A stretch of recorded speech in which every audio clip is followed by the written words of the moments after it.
दूसरा का नुकसान हुआ कि आपके देश में विदेशी कंपनियों को ग्लोबलाइजेशन लिबरलाइजेशन के नाम पर खुली छूट मिली।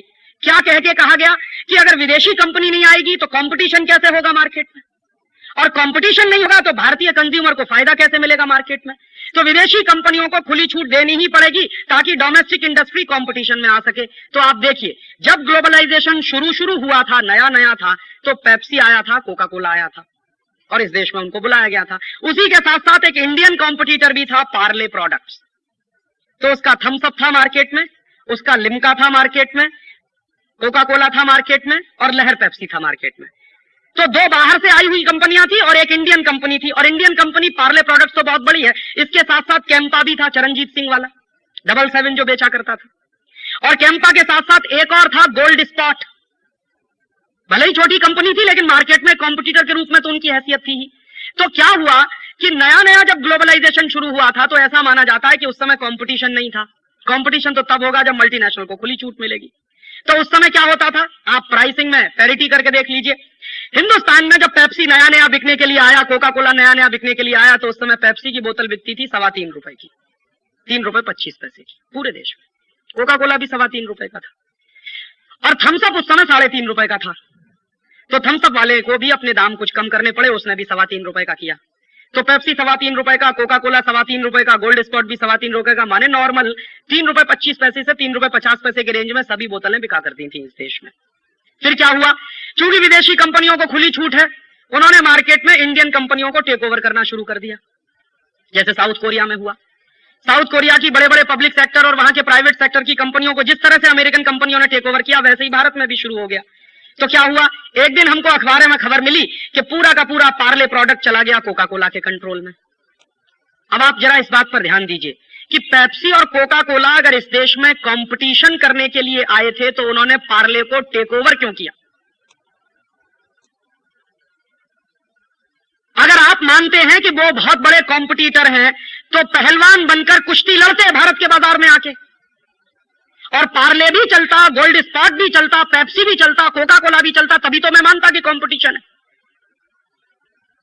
तो मेरे मन में अक्सर यह प्रश्न उठता है कि अगर वो कंपटीशन करने आए तो उन्होंने क्यों टेक ओवर किया पार्ले प्रोडक्ट को।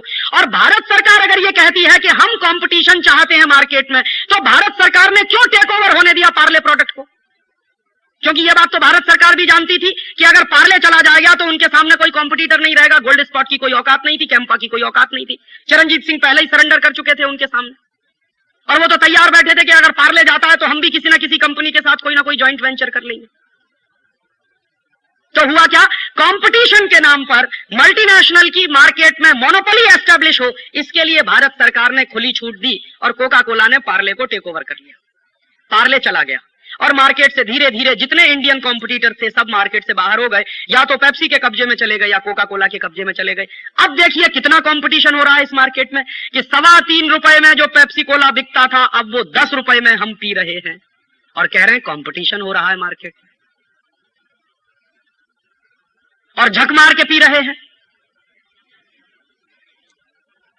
क्योंकि दो ही चॉइस है, या तो पेप्सी पीजिए या कोका कोला पीजिए, और दोनों ही चॉइस आप करेंगे पैसा अमेरिका ही जाने वाला है। आपके लिए दो ही तो चॉइस है इस समय मार्केट में। आप कहेंगे मैं सिट्रा पीऊंगा, तो सिट्रा के नीचे देख लीजिए लिखा हुआ क्या है, कंट्रोल्ड बाय कोका कोला। आपको लगता है मैंगो फ्रूटी पीऊंगा, तो मैंगो फ्रूटी के नीचे देख लीजिए क्या लिखा हुआ है। कोई भी बोतल मार्केट में सॉफ्ट ड्रिंक की चाहे जिस नाम से बिकती हो आप पी लीजिए, पैसा आपका अमेरिका ही जाने वाला है। और मैं पूछना यह चाहता हूं आप सबसे कि 3.25 रुपए में जब पेप्सी बिकता था तब ज्यादा कंपटीशन था, या अब 10 रुपए में बिक रहा है तब ज्यादा कंपटीशन है। माने हमने ग्लोबलाइजेशन के नाम पर इंडियन मार्केट में मल्टीनेशनल को मोनोपोली बनाने की खुली छूट दी है। तो दूसरा बड़ा झूठ इस देश के लोगों से यह बोला गया है कि हम मल्टीनेशनल्स को बुला रहे हैं तो कंपटीशन होगा मार्केट में। आपने कंपटीशन के लिए नहीं बुलाया, आपने उनकी मोनोपोली एस्टेब्लिश करने के लिए मार्केट में बुलाया। ऐसे एक दूसरा उदाहरण आपको देना चाहता हूं कि ढेर सारी कॉस्मेटिक्स की अमेरिकन कंपनियां इंडियन मार्केट में आई हैं। उनमें सबसे बड़ी कंपनी है रेवलॉन, अमेरिका की सबसे बड़ी कॉस्मेटिक्स की कंपनी। उसको आपने मार्केट में खुली छूट दी है। तो क्या कंपटीशन था, जब रेवलॉन मार्केट में आया तो हिंदुस्तान लीवर भी था मार्केट में, जो आधा विदेशी आधा स्वदेशी मानता था, अब तो उनकी मेजॉरिटी इक्विटी हो गई है मार्केट में। और हमारे देश में जो सबसे बड़ा कॉम्पिटिटर था किसी मल्टीनेशनल के लिए वो था लैक्मे, टाटा घराने का। और लैक्मे का जो मार्केट का कंट्रोल था उसकी कल्पना हम कर नहीं सकते, क्योंकि अब तो चला गया। लैक्मे जो है एक जमाने में इंडियन कॉस्मेटिक्स के मार्केट में कम से कम 80% पे अपना अधिकार रखता था। तो मार्केट में आपने विदेशी कंपनियों को खुली छूट दी, झूठ ये बोला सारे देश के लोगों के साथ कि हम कंपटीशन करवाना चाहते हैं मार्केट में। और वो कंपटीशन करते करते करते करते एक दिन हमने अखबार में सवेरे ही सवेरे पढ़ा कि लैक्मे भी चला गया विदेशी कंपनी के कब्जे में। हिंदुस्तान लीवर ने उसको भी टेक ओवर कर लिया। तो फिर प्रश्न यही मन में आता है कि जब हिंदुस्तान लीवर मार्केट में था, रेवलॉन मार्केट में आया और हमारे देश का लैक्मे था, तब कंपटीशन ज्यादा था या अब कंपटीशन ज्यादा है जब लैक्मे पूरी तरह से विदेशी हो गया? ठीक यही कोशिश हुई एशियन पेंट्स के साथ, वो कोशिश कामयाब नहीं हो पाई। आईसीआई कंपनी ने एशियन पेंट्स को टेक ओवर करने की पूरी कोशिश की, उसमें वो सफल नहीं हो पाए। एक भारतीय शेयर होल्डर के मन में थोड़ी राष्ट्रीयता पैदा हो गई, इसलिए उसने मना कर दिया कि नहीं बेचूंगा। ऐसे हालांकि कम लोग मिलते हैं इस देश में, तो वो कोशिश उनकी फेल हो गई। अदरवाइज तो इस देश की सबसे बड़ी प्राइवेट सेक्टर की सबसे बड़ी डोमेस्टिक कंपनी जो पेंट्स बनाती है एशियन पेंट, वो चली गई होती आईसीआई के कंट्रोल में। तो कंपटीशन हो कहां रहा है? मार्केट में तो मोनोपोली होती चली जा रही है, हम देख रहे हैं, हमारी आंखों के सामने मोनोपोली हो रही है। कंपटीशन देने वाला पहले कभी टॉमको हुआ करता था मार्केट में, वो टॉमको चला गया हिंदुस्तान लीवर के पेट में। तो कंपटीशन देने वाले इस देश में जो 36 बड़े इंडस्ट्रियल एम्पायर थे, वो तो जा चुके हैं पिछले 7 साल में विदेशी कंपनियों के पेट में। तो कंपटीशन हुआ है कि मोनोपोली एस्टेब्लिश हुई है मार्केट में। और मैं आपको एक जानकारी के लिए कह दूं कि विदेशी कंपनियां, मल्टीनेशनल कंपनियां कभी भी कंपटीशन में विश्वास नहीं रखती, ये आप जान लीजिए। वो हमेशा कार्टेलाइजेशन में विश्वास रखते, वो कार्टेल्स बनाते। और ये जो चक्कर हमारे देश में चल रहा है कंपटीशन के नाम पर कंट्रोलिंग का, पूरी इकोनॉमी को, पूरे मार्केट में मोनोपोली का, ये चक्कर इस समय अमेरिका में भी चल रहा है और यूरोप में भी चल रहा है। अमेरिका की बड़ी बड़ी कंपनियां आपस में मर्ज कर रही हैं। आईबीएम और आईसीएल दोनों के मर्ज होने की तैयारी चल रही है इस समय। बोइंग और जनरल मोटर्स आपस में मर्ज करने को तैयार बैठे हैं। रथियन कॉर्पोरेशन मर्ज करना चाहता है जनरल इलेक्ट्रिक के साथ। तो सारी के सारे अमेरिकन इकोनॉमी में हम देख रहे हैं कि सिवाय कार्टेलाइजेशन के कुछ हो नहीं रहा है। और वहां क्या हो रहा है, जो भी कंपनी मार्केट में कंपटीशन दे सकती है उसको या तो टेक ओवर कर लो या मार्केट से उसको आउट कर दो। आइदर कोऑप्ट और करप्ट, यही प्रिंसिपल है डेमोक्रेसी का। वही प्रिंसिपल मार्केट में है मल्टीनेशनल्स के माध्यम से कि या तो इंडियन कंपनियों को टेक ओवर कर लो या उनको मार्केट से आउट कर दो, किसी भी तरीके से। ये इनके इन प्रकार है।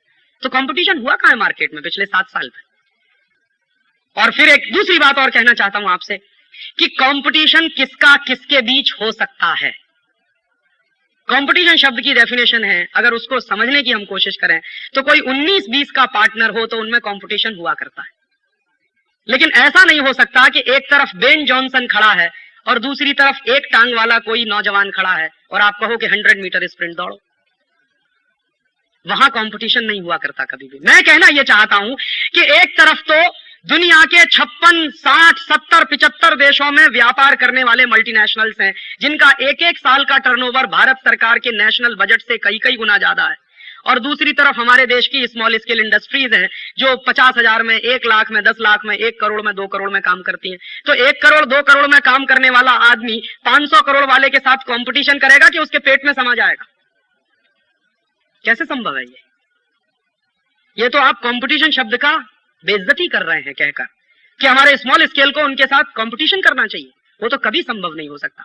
हाँ, संभव हो सकता है, हमारे देश के जो जायंट्स पब्लिक सेक्टर हैं वो कर सकते हैं कंपटीशन मल्टीनेशनल के साथ, उनमें ये ताकत है। और हमारे देश के जो बड़े पब्लिक सेक्टर मल्टीनेशनल से कंपटीशन करने की शक्ति रखते हैं, जिनकी ये क्षमता है, उन्हीं पब्लिक सेक्टर्स को जानबूझकर भारतीय बाजार से बर्बाद करने की चाल चली जा रही है।